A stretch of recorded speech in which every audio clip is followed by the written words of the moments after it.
अध्याय 45। परमेश्वर द्वारा कुशरू की नियुक्ति।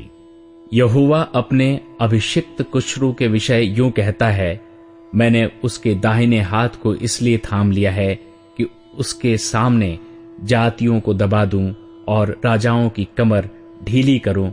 उसके सामने फाटकों को ऐसा खोल दूं कि वे फाटक बंद न किए जाएं। मैं तेरे आगे आगे चलूंगा और ऊंची ऊंची भूमि को चौरस करूंगा। मैं पीतल के किवाड़ों को तोड़ डालूंगा और लोहे के बेड़ों को टुकड़े टुकड़े कर दूंगा। मैं तुझको अंधकार में छिपा हुआ और गुप्त स्थानों में गड़ा हुआ धन दूंगा, जिससे तू जाने कि मैं इस्राएल का परमेश्वर यहोवा हूं, जो तुझे नाम लेकर बुलाता है। अपने दास याकूब और अपने चुने हुए इस्राएल के निमित्त मैंने नाम लेकर तुझे बुलाया है।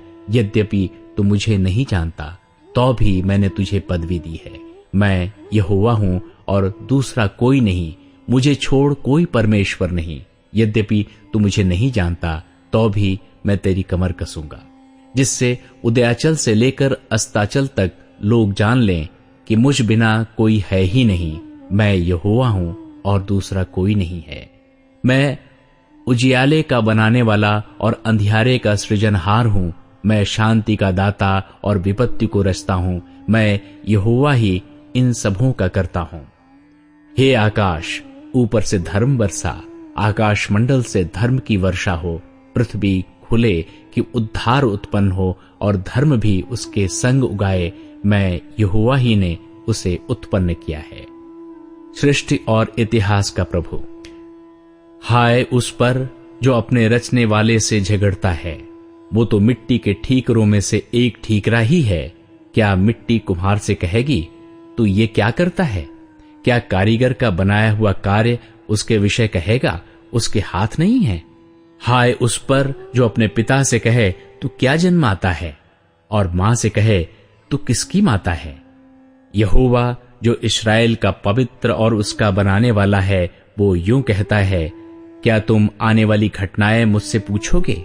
क्या मेरे पुत्रों और मेरे कामों के विषय मुझे आज्ञा दोगे? मैं ही ने पृथ्वी को बनाया और उसके ऊपर मनुष्यों को सृजा है। मैंने अपने ही हाथों से आकाश को ताना और उसके सारे गणों को आज्ञा दी है।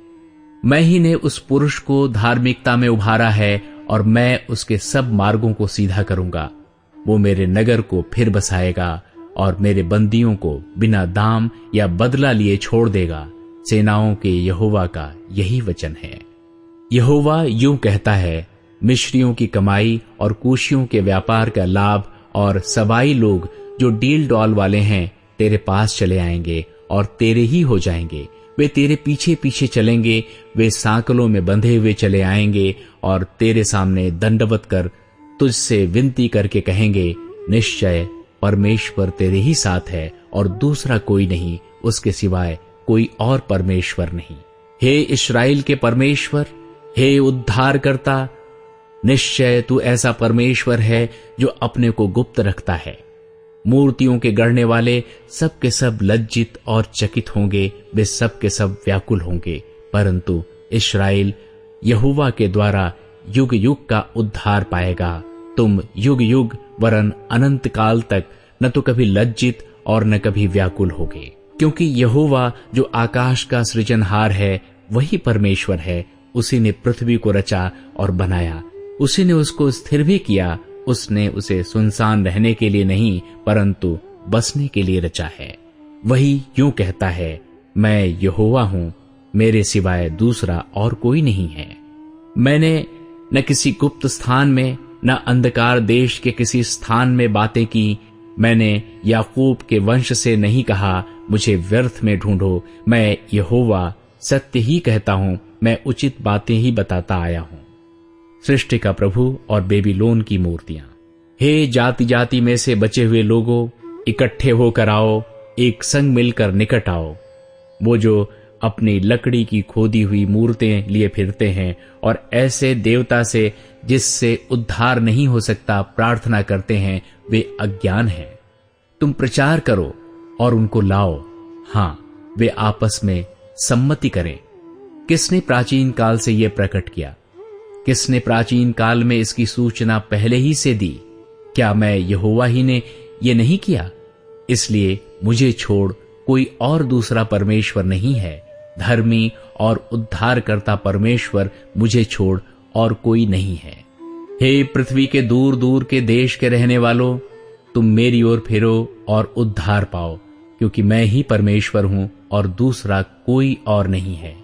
मैंने अपनी ही शपथ खाई, धर्म के अनुसार मेरे मुख से ये वचन निकला है और वो नहीं टलेगा। प्रत्येक घुटना मेरे सम्मुख झुकेगा और प्रत्येक के मुख से मेरी ही शपथ खाई जाएगी। लोग मेरे विषय में कहेंगे, केवल यहोवा ही में धर्म और शक्ति है। उसी के पास लोग आएंगे और जो उससे रूठे रहेंगे उन्हें लज्जित होना पड़ेगा। इस्राएल के सारे वंश के लोग यहोवा ही के कारण धर्मी ठहरेंगे और उसकी महिमा करेंगे।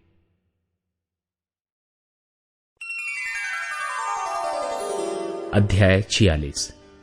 बेल देवता झुक गया, नबो देवता नब गया है। उनकी प्रतिमाएं पशुओं वरन घरेलू पशुओं पर लदी हैं। जिन वस्तुओं को तुम उठाए फिरते थे वे अब भारी बोझ हो गईं और थकित पशुओं पर लदी हैं।